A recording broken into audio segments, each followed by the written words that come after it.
This sums up the logistical challenge facing the country.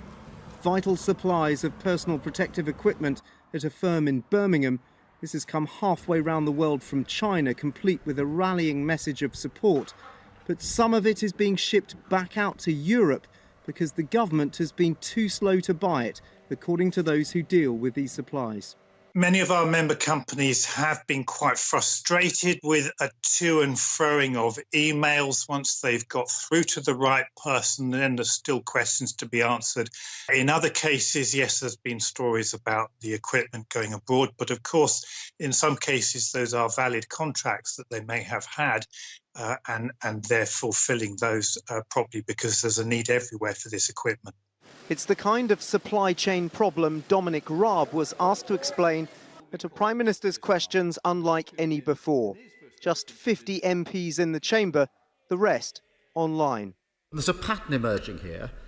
We were slow into lockdown, slow on testing, slow on protective equipment, and now slow to take up these offers from British firms. I don't accept his premise that we've been slow.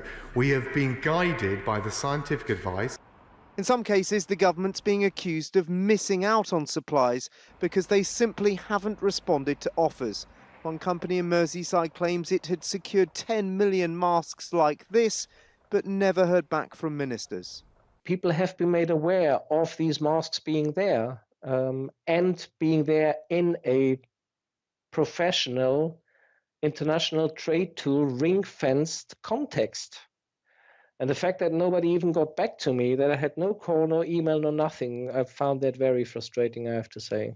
But procurement officers say they have to sort the genuine offers of help from criminal ones. They've had a staggering amount of fraudulent paperwork to consider and product that's just not fit for purpose. We know other countries have sent product back, and clearly we're trying to avoid that problem. That's the last thing we want, is inappropriate PPE getting to the front line. So much of the PPE is made in factories like this in China, but with the entire world chasing a finite supply, there are stories of countries being gazumped even as supplies are loaded at the airport. It's those with the strongest connections to suppliers and distributors who are getting their hands on it, leaving countries like Britain to ramp up production at home. The UK needs to fabricate around 1 million gowns per month, and doing that with smaller companies would require hundreds and hundreds of different fabricators. And each of those fabricators has to go through a qualification process. It has been stripped down. It is less rigorous than before, but nonetheless, there is still a very basic level of testing that needs to be undertaken. To do that on a dozen customers is very quick. To do that on 100 or 200 fabricators, that's going to take a very long time.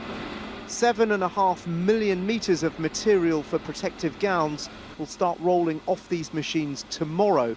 It is an extraordinary effort, but the need is now, and the need is massive. Dan Rivers, News at 10.